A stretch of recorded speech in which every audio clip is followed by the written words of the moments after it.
Tales of Mithrym.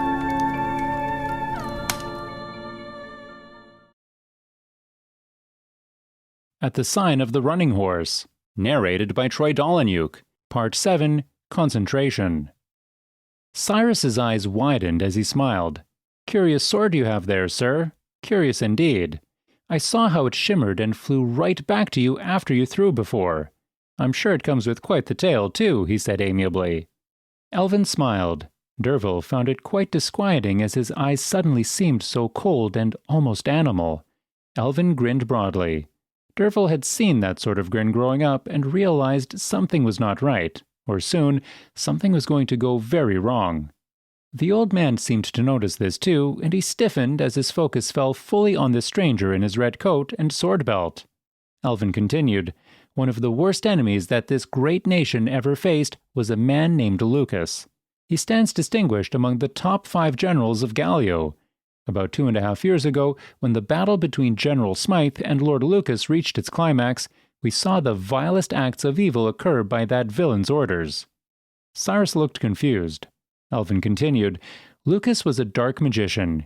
He called upon the corrupter, Emu, for help, and by the hand of the fallen crafter he summoned twisted spirits from the frozen wastes to possess his men who wielded awful magic and used it against us." Elvin looked down for a moment, silent, then looked back at Cyrus. "If I begin to describe to you what sort of horrible spells his possessed men used, you would wrench." Elvin sighed. "Our men were dying like lambs at the slaughter." "I heard about that. News came all the way here," Dervil said gravely. "So many good men and women died in horrible ways. You probably can't go anywhere in Angmark without coming across someone who lost a family member in that fight. It was the greatest tragedy in the last 10 years of war." Cyrus nodded solemnly, still quite cautious to see where Elvin was going with this. "But then," Elvin smiled a genuine smile, "our general made a gamble to finally stop that villain. It was the most amazing strategy ever devised, born of desperation, wrath, fear, and terrible grief. Yes, General Smythe had lost all 3 of his daughters, all gallant officers, to the possessed soldiers on the same day. But a lot of that gamble relied upon the performance and luck of me and my men, because our platoon was to be used in order to achieve it all. We were known for pulling through hard missions, and we were asked to perform nothing short of a miracle that day, even if we had to steal it from Ibis herself." Elvin took a sip of his drink. "The battle next day unfolded all according to the general's plan, and it led us all the way to the Talik Valley, the valley now known as Blood Valley. Our soldiers fought all day, giving as little as we could and taking ground whenever possible, and we finally managed to draw out Lord Lucas. In the final moments, I took my platoon and arced our way through that sea of possessed monstrosities, and I ran my sword straight through Lucas's chest. Then I swung my sword for good measure and took his wicked head from its body." Cyrus, still a little confused, was looking uneasy. When he fell, it broke the spell, and the spirits left the Gallian soldiers, leaving behind a host of Lucas's men and women who were charred from inside out. Then, when I looked back, I saw a trail of corpses behind me, stretching out towards the far distance like a path through a forest. Elvin's voice broke. "Not a single one of my people survived.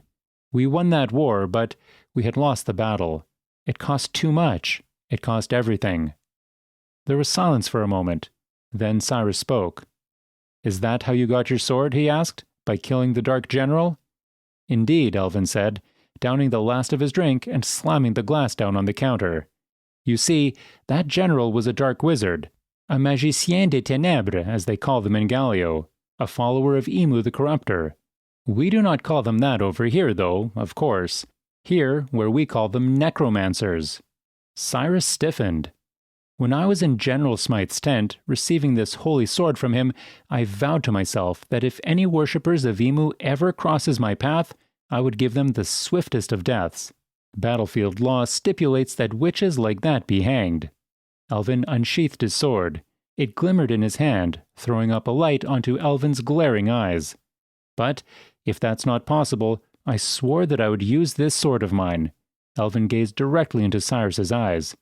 "What do you think, Cyrus? Which one would you prefer?" Dervil looked back and forth from Elvin to Cyrus. She wondered for a moment what was happening. Why these two seemed ready to fight.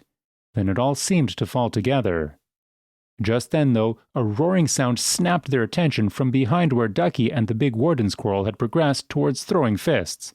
Dervil gasped as the two huge men threw themselves at each other with a flurry of punches. The captain was bawling, red in the face, as she attempted to break them apart, but the brawlers didn't seem to pay any heed. Elvin's and Cyrus's eyes were locked in. Neither of them moved an inch or even blinked. Dervil's senses heightened as the two seemed to drop all pretense. She slowly moved backwards, picking up her things. Cyrus clenched his teeth. His only option seemed to be to fight or to run, either of which would definitely clear away any doubt. He had to do something, though, and soon. Elvin's hand was gripping the hilt of the glowing sword, and Cyrus knew well enough that if he were to move even a hair, he would be ready for it. Cyrus was thinking hard. Elvin tensed. Dervil reached into her coat.